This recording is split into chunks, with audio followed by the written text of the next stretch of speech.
Selamat pagi semuanya, teman-teman. Selamat berjumpa kembali dengan Pak Sandi dalam pelajaran agama Katolik, ya. Pada kesempatan kali ini kita akan belajar melanjutkan yang minggu kemarin, ya. Kalau minggu kemarin itu kita ngomong atau belajar tentang pemimpin masyarakat, sekarang kita mau melihat tradisi masyarakat itu seperti apa, teman-teman, ya. Tapi sebelum kita mulai, kita awali kegiatan pembelajaran kita dengan berdoa. Marilah kita siapkan sikap kita siapkan hati dan pikiran kita untuk berdoa. Marilah berdoa. Bapa yang Maha Baik, hari ini kami mau belajar mengenal tradisi masyarakat kami. Berkatilah agar kami semakin menghormati tradisi-tradisi yang ada di masyarakat kami. Demi Kristus Tuhan dan pengantara kami.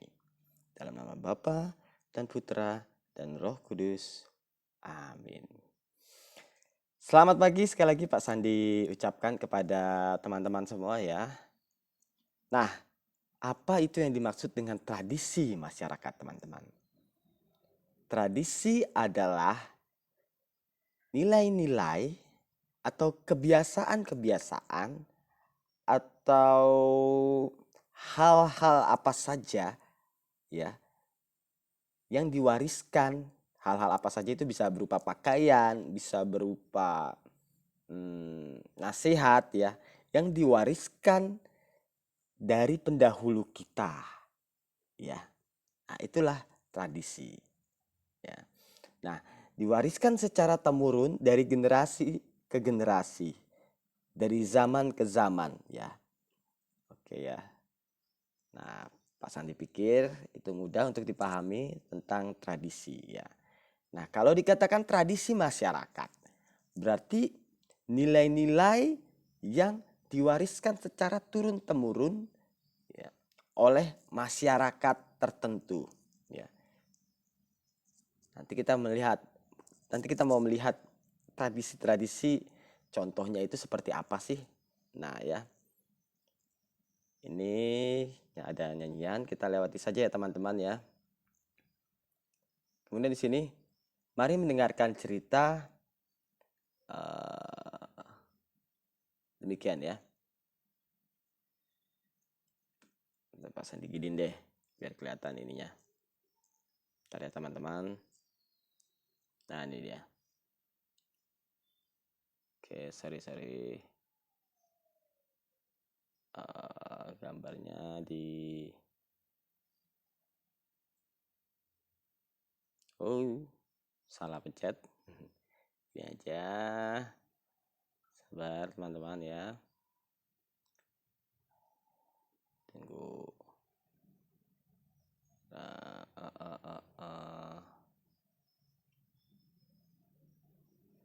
Nah ini ada gambar ya. Kita lihat ya gambarnya teman-teman ya. Iya, kita udah lihat gambarnya. Nah ini adalah lompat batu teman-teman. Lompat batu ya. Sayang kalau miring gini dia. Nah gini aja ya, miring gini aja ternyata. Nah ini adalah gambar lompat batu. Nah, kita dengarkan ceritanya begini ya. Fahombo biasanya juga disebut dengan lompat batu. Tradisi ini berasal dari Pulau Nias yang terletak di sebelah barat Sumatera, tepatnya di desa Bawomata Luwu, di puncak bukit yang ada di Kecamatan Vanayama, Kabupaten Nias Selatan. Acara ini merupakan ritual budaya sebagai simbol kedewasaan pemuda Nias. Jika seorang pemuda yang mampu melakukan lompatan dengan sempurna, dianggap telah dewasa dan matang secara fisik. Karena itu, hak dan kewajiban sosialnya sebagai orang dewasa sudah bisa dijalankan. Misalnya, memasuki pernikahan dan untuk menjadi prajurit desa jika ada perang antar desa atau konflik dengan warga desa lain. Karena sekarang sudah tidak ada perang, maka lompat batu hanya dipertunjukkan untuk menyambut tamu dan sebagai wisata andalan Pulau Nias. Ya. Nah, teman-teman, ini kita bisa lihat ya, bagaimana dengan tradisi yang diwariskan dari para pendahulu orang Nias ya. Salah satunya adalah lompat batu ya. Lompat batu disimbolkan sebagai simbol kedewasaan ya. Jadi kalau teman-teman dianggap sudah dewasa kalau bisa lompat batu itu ya. Nah, kalau lompat batu itu sudah bisa, berarti teman-teman boleh nikah, boleh berperang ya. Khususnya untuk orang Nias ya ini teman-teman ya. Dan batunya itu tinggi ya, tinggi.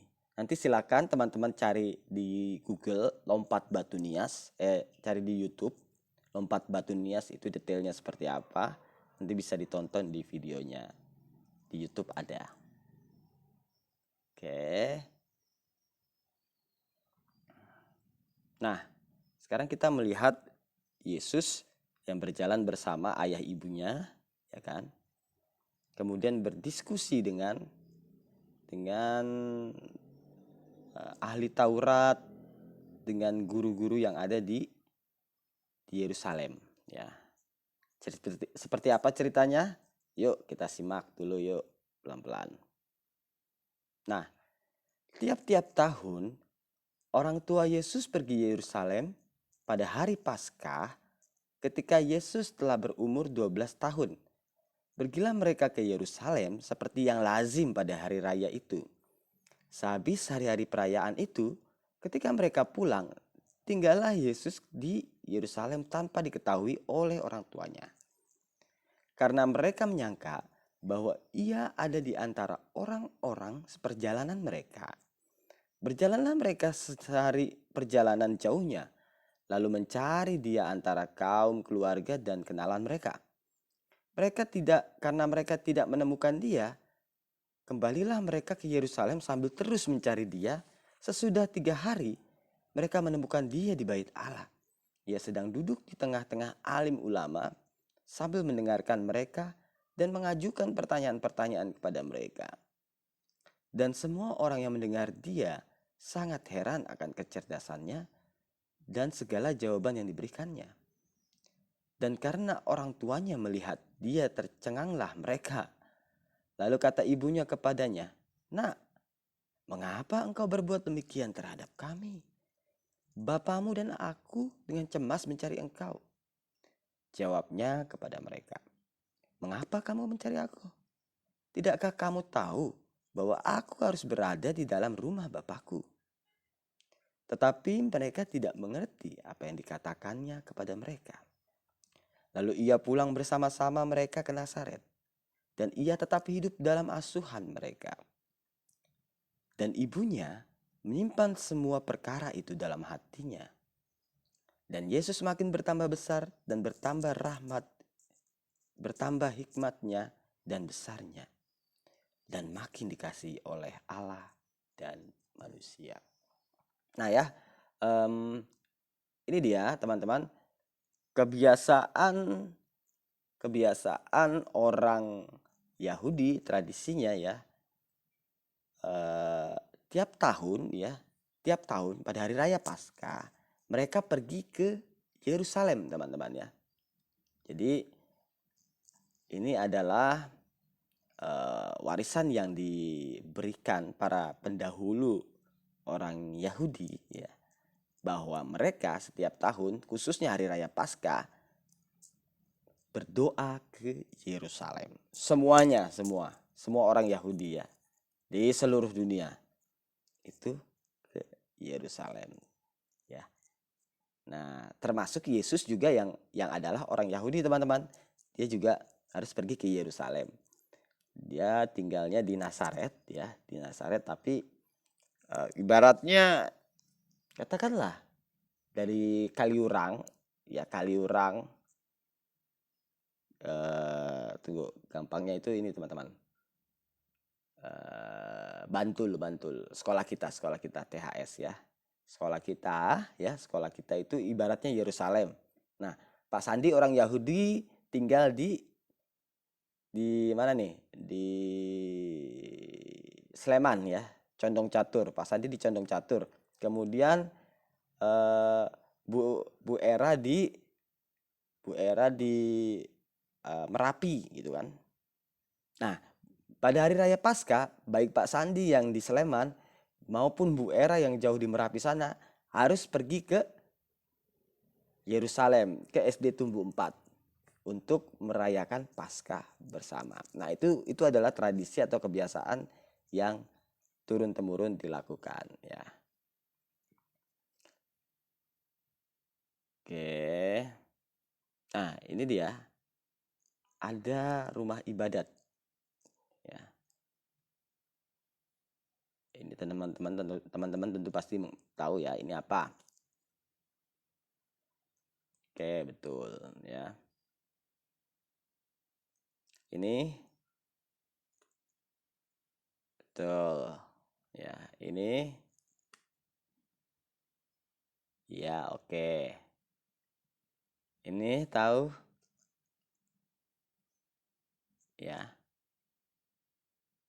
Ini tahu ya. Ini rumah ibadah apa? Oke. Ini rumah ibadah apa? Oke. Ini tempat apa? Oke ya. Nah, dalam kelompok tentang hari raya agama-agama di Indonesia dan apa yang kamu lakukan apabila ada teman yang merayakan hari raya keagamaannya. Nah, ini pertanyaan untuk kita ya. Eh, Setiap agama punya tradisinya masing-masing teman-teman ya. Dan tradisi mereka adalah merayakan hari raya agama mereka. Ya. Nah, sikap kita ketika ada teman yang beragama lain merayakan hari rayanya, eh, apa yang kita bangun ya? Sikap kita apa? Sikap apa yang kita bangun ya? Mungkin teman-teman bisa bisa menjawabnya nanti ya. Sikap apa? Oke. Kemudian kita langsung kesimpulan di sini rangkuman teman-teman. Tapi sebelum itu tadi jawab dulu ya, sorry. Nah, sikap apa yang teman-teman perlu bangun ya? Sikap saling membenci kah? Sikap melarang-larang kah? Ngapain kalian berdoa menurut agama kalian? Mending kita main aja yuk. Apa sikap seperti itu ya? Atau cuek? Nah, sikap apa yang kita bangun di tengah keragaman masyarakat tempat kita tinggal?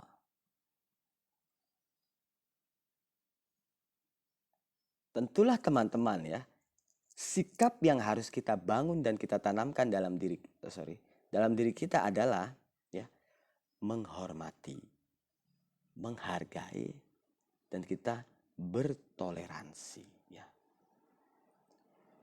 Menghargai dan menghormati dengan mengucapkan selamat pada teman kita yang merayakan hari raya tersebut ya. Memberikan selamat ya, itu salah satu sikap menghormati dan menghargai ya. Oke, kita langsung saja ke rangkuman ya teman-teman ya.